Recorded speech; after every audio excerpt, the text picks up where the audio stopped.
This is Undaunted.Life, a man's podcast. I'm your host, Kyle Thompson. Let's get into it. All right, guys, so I was sitting around the other night, so we had a 3-day weekend whenever I was recording this, and so I was just trying to think through, what am I going to do with my time? Because I've been working a lot lately, doing a lot of different things, and staying really, really active. And so for whatever reason, I'm clicking through Amazon Prime, just trying to look for something to watch, and my wife was sitting there, and then the movie Click came up. And so if y'all remember that, that was a 2006 comedy that was starred Adam Sandler. Well, it's kind of like a comedy, fantasy, drama, all those types of things. But it was by Adam Sandler, and he starred in it and also produced it. And I had remembered earlier in the week thinking about this movie, and it just randomly popped in my head. And then I saw it on the screen. I was like, all right, I'll just watch that. Because you know how it goes when you're looking through Netflix or Amazon. You end up clicking for like half an hour, and then you end up just watching the movie you thought you were going to watch at the beginning. So it's like, all right, I'm not going to think through this much longer. I'm just going to boom, turn it on, and there it goes. And I've always enjoyed the movie. Like, I've owned the movie and I've watched it several times. But every time I watch it, it kind of hits me in the same way in certain areas. And then there's other areas that even surprise me. Like, I've just kind of gotten even more depth from a movie that really didn't really set out to have a whole lot of depth, I don't think. Because, again, it's an Adam Sandler movie, so this isn't exactly going to, kind of come at you at a different type of theatrical way. I mean, he pretty much stays in his lane. But for a lot of you guys, again, this movie's 12 years old. So for a lot of you, you've actually seen this already. Maybe you've seen it multiple times, showed it to your family, whatever. But I want to kind of give you all the gist of the plot, and then I'll kind of try to land the plane here at some point as to why we're even talking about this today on today's podcast. So if you've seen it already, some of this is going to be spoiler. I may leave out some stuff there at the end, but again, it's a 12-year-old movie. How could I have to do a spoiler alert? So anyway, Adam Sandler's character in this movie is a guy named Michael Newman. And so Michael Newman is a super busy, overworked architect, and he works for a huge firm in New York City. And as with a lot of these guys that are working at either law firms or architectural firms or things like that, he's trying to become partner at this firm. And so he's constantly being pushed around by his boss, who is played by David Hasselhoff, which is hilarious. But he's just being pushed around by him, and his boss obviously doesn't really care about family time. He only cares about the business, and the more hours in the business, the better, and those types of things. And so in doing so, Michael, Adam Sandler's character, he's completely neglecting his wife and kids. So he's got a wife, and he's got, a young son and a young daughter. They're probably, 5 or 6 years old. Very, very young kids, right?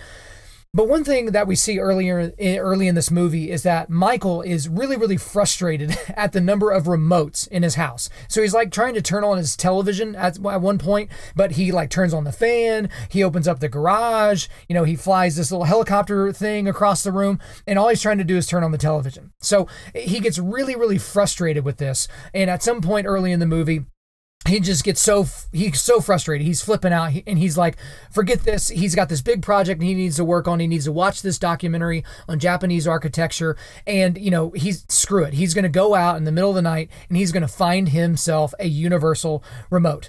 And so he's going past all these different stores, and they're all closed because, again, this is basically the middle of the night. But then, hilariously enough, he ends up at Bed Bath & Beyond, which is apparently the only store that's open in this little movie. And so he kind of walks through there, and he's looking for some different things. He lays down on a bed at one point and is like, man, I'm just so tired. And then he kind of rolls over, and he sees a section of the store. He sees a door, and it says Beyond on it, right? Bed, Bath & Beyond. Get it? Again, this is kind of a cutesy movie, so let's not look at it for the depth, okay?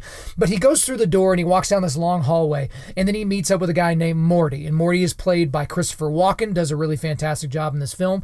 And so essentially he tells Morty, he's like, yeah, I'm looking for a universal remote. Life is just way too complicated. They have some dialogue, and Christopher Walken's like, hey, or Christopher Walken, Morty. Morty's like, hey, we've got this new one that came in. It's got all the latest technology. It's going to be the greatest remote you've ever seen, right? So, and he kind of takes him into the back. It's called like the Way Beyond or whatever. And then he goes to this section, and he finds this remote, and he hands it to him, and he says, hey, this is free.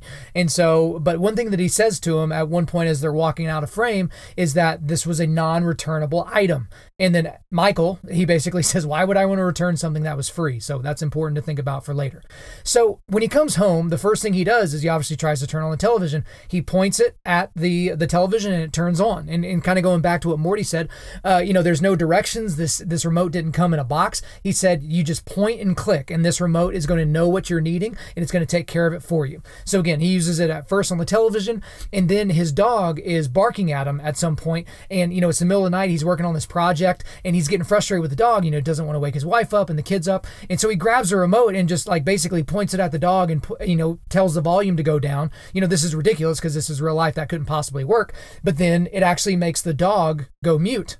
He's turning the dog's volume down and then turning it back up and then turning it back down. So it kind of like freaks him out, right? He's kind of freaked out through this, but then he starts to get used to the fact that, okay, this thing has powers. Like this thing definitely has powers, right? Again, we're suspending reality here. It's a little bit fantasy, but just follow me, okay?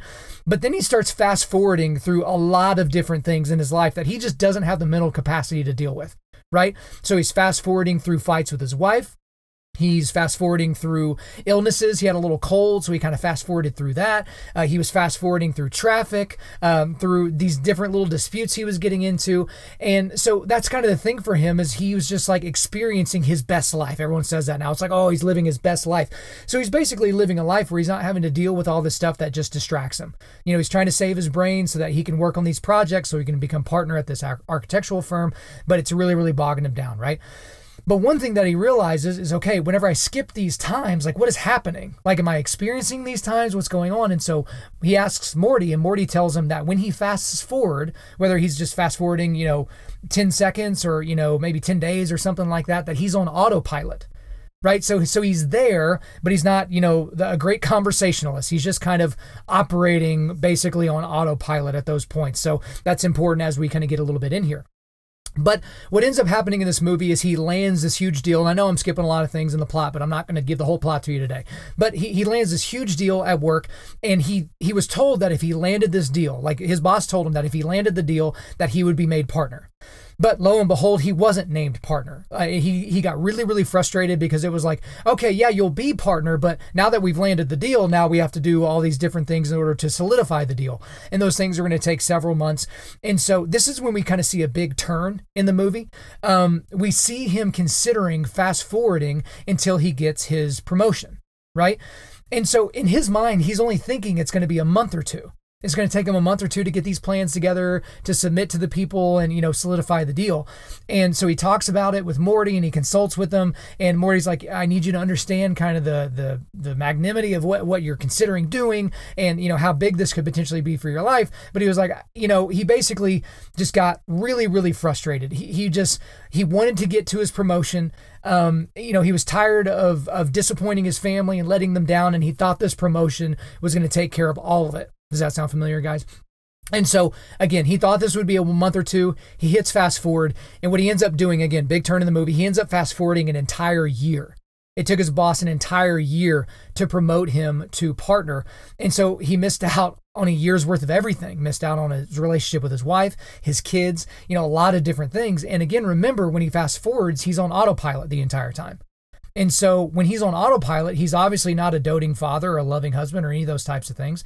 So he comes to, a year from now, he's been made partner, but now he's in counseling with his wife. His wife's essentially like, dude, you've been basically absent for the last year. His family dog died and he didn't know it. So he's kind of like finding out about that after the fact, and it just kind of destroys him. And the interesting thing that we see at this point in the movie is the remote is self-programming. Right? The remote is basically doing things on its own now based on Michael's preferences, right? So he realizes that this is happening because every time he gets in a fight, boom, he fast forwards. Every time he gets a little bit sick, boom, it fast forwards. Like it's doing all these things on its own, right? He tries to get rid of the remote, but Morty kind of shows up at his house and reminds him that, what he told him at the beginning, that it's non-returnable. So he's trying to throw it away. He's trying to throw it out the door, and it's not happening. The remote is going to stick with him. Like he is, tied to this remote now. So one thing that we see later in the movie is that his boss is planning to retire, and he wants Michael to become CEO. And so again, if you remember, this is programming itself now. The remote is fast forwarding him to that promotion when he becomes CEO. So when it fast forwards him to that moment, he wakes up, but when he wakes up, he sees that he's obese now because he hasn't been taking care of his body. When earlier in the film, he's just a regular old guy, but now he's obese.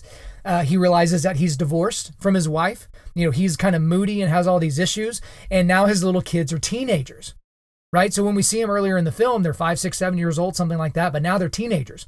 and, all the things that come along with being a teenager. So at this point in the movie, he kind of gets in a scuffle with his wife's new husband. The dog kind of jumps in, knocks him over. He falls over a chair, hits his head, and goes into a coma.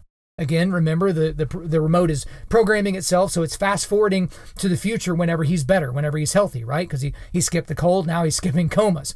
So he wakes up several more years later. Okay, he wakes up, he's still CEO, he's no longer obese because I guess they found something in him and now he's no longer obese. But his son, who was a teenager before he was knocked out, is now a partner at the firm. And so, but one thing that's interesting that he finds out is, his father, Michael's father, actually passes away. Michael's father plays a big role in this movie as well, but he has died in the meantime. And again, he's been out of it for years and he's been on autopilot. So he didn't really realize that his dad had died. So he's kind of dealing with that now. And so Michael goes to the gravesite to visit his dad's tombstone and his gravesite and different things like that. And Morty appears again. But at this point, Morty comes to tell Michael that who he really is, right? He's not just some guy that works in the back of the Bed Bath & Beyond. He is actually the angel of death, right? So Morty, kind of a play on mortification. Got it. It's kind of how it goes. And so Michael flips out. He actually tries to attack the angel of death, which I wouldn't necessarily suggest you do that. But, he basically starts to really flip out. Like there's just too much emotion all at once. He goes to his point of respite. He gets the remote and he clicks and he says he wants to go to a good place. So he hits the button and all of a sudden he jets forward several more years later and it's at his son's wedding. Okay. So at his son's wedding, he's seeing people, his dad's gone, but he sees his mom and his mom's really, really elderly, sees his ex-wife with her new husband. He sees his daughter who's all grown up now. But then he sees his daughter talk to her stepdad and call him daddy. And, it just affected him so much at that moment. He ends up having a heart attack. It's his second heart attack in the movie. And then he's down for the count, right? And so this is all happening at the wedding. And then we kind of fast forward. We're getting towards the end of the movie here. He wakes up the next day in the hospital. And, his family's there. His daughter had apparently stayed there the entire time, tells him, I have two daddies, but I love you, daddy. You're my only daddy, that kind of stuff. And then his son's there as well. And his son, again, had just gotten married. He's trying to go on his honeymoon. But he basically told his dad at the hospital bed, he's like, yeah, dad, we got a deal that's fallen through. So we're going to cancel, the honeymoon. We can go to Italy anytime. We don't need to stick around. I need to stick around to make sure this deal is solidified. But at this point in the movie, Michael has obviously realized all the mistakes he had made where he chose work over family. And so he's trying to talk to his son. He's trying to stop his son from leaving the hospital bed because he wants to tell him that, family should come before everything, right? Like, don't cancel your honeymoon. Like, go on your honeymoon. That's so important. But, his daughter and his son leave, and he gets up from the bed. And he's basically trying to chase them. But again, he's had a heart attack. It's his second heart attack. He's not exactly running full clip.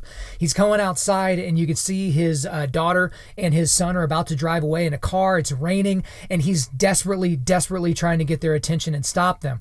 And so he ends up falling down on his face. Again, it's raining everywhere. His son realizes that his dad's outside. He sees him, runs to him. And then at the time, it's not only his, Michael's son and daughter, it's also his ex-wife and ex-wife's husband. They're all gathered around him again in the rain. And they're basically talking to him. They know he's about to die. And so before he dies, he basically professes his undying love for his wife that he never stopped loving. Again, he fast forwarded through all the bad in the relationship, tells his daughter that he loves him, basically tells his son, family first, got to do family first, stick with your wife, go on your honeymoon, that type of thing. And then we see Morty again. So it's obvious that Morty comes and takes Michael away. And so, there's a little twist here at the end of the movie. And so I'm not going to ruin it for you. Okay. I was going to decide once I got to this point of kind of explaining the plot, but I don't want to ruin it for you guys just in case you haven't seen it. So there's a very interesting plot twist here at the end of this movie. I know it's 12 years old. For those of you that have seen it before, you obviously know what I'm making reference to. But again, I want you guys to watch this movie. So if you haven't seen it before, I don't want to ruin it. So here's the thing, guys. It took me, 15 minutes to basically explain to you why we're doing a podcast about a movie that's 12 years old. Like, what could we possibly get from an Adam Sandler movie that is, a comedy that kind of turns into a drama, but it's kind of fantasy land the entire time. And guys, to be honest with you, I'm not going to go super, super deep here, but again, every time I've watched this goofy movie, right? That's somewhat family friendly and those different things. It's really funny in parts. But every time I've watched it, there's just kind of been these themes that have come out. And again, the first time I watched this, it was early in college or late in high school. It was like right in the middle of college when I first saw this, when I was doing my undergrad.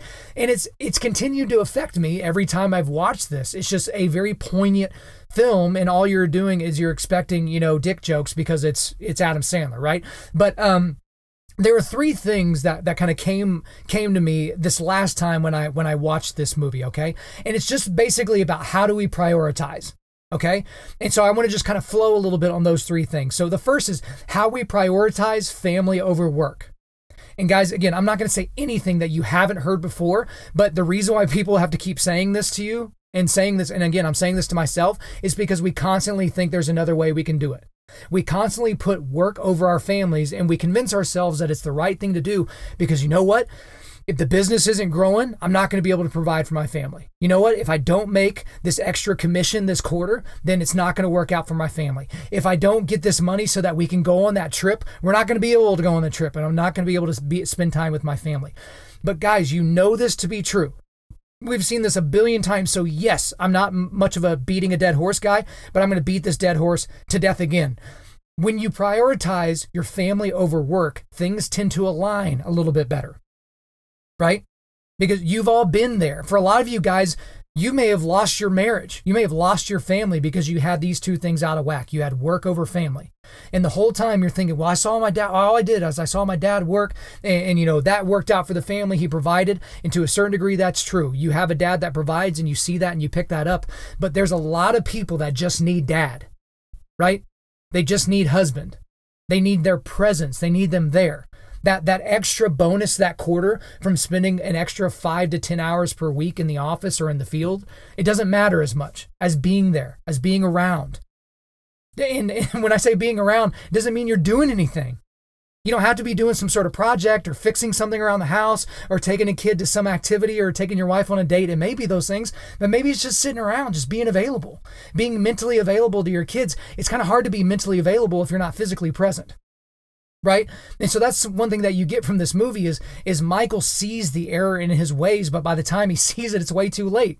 I mean, that's a likely story, right? I know a lot of guys that kind of have that. They've prioritized work over family for years and years and years, and it just becomes their new normal.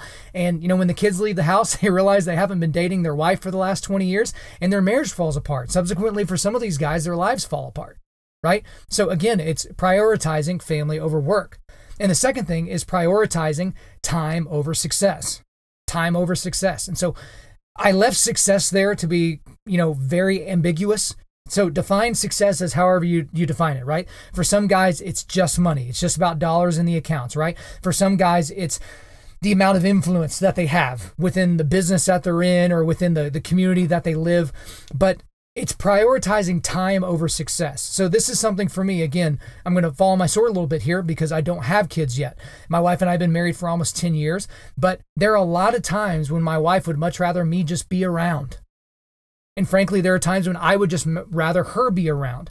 We're both in businesses where we're basically in 100% commission type of environments. And so you can get sucked into doing as many jobs and as many, types of sales cycles so that you can keep everything in the way that you want it, so that you can attain a certain standard of living or a standard within the division that you're in or within the corporation that you're in or within the business that you're in, right?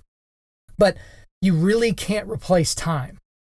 And again, guys, I know I'm beating a dead horse here, but it's good to be reminded of it, right? Because time is the only resource that you can't bring back to you, right? So let's say you let a deal fall through. Let's say it's a sizable deal. If you had landed this deal, if you had spent more time on this deal, it would have got you $10,000, right? $10,000 into your bank account if you had spent more time solidifying this deal. Well, in all the time that you would have spent solidifying that deal, you may have gotten that $10,000, not guaranteed, but you may have gotten that $10,000. But the time you spent getting that does not come back to you, right? We're all on borrowed time. Every one of our clocks are ticking and it's only ticking downward. We're not doing anything to add time, right?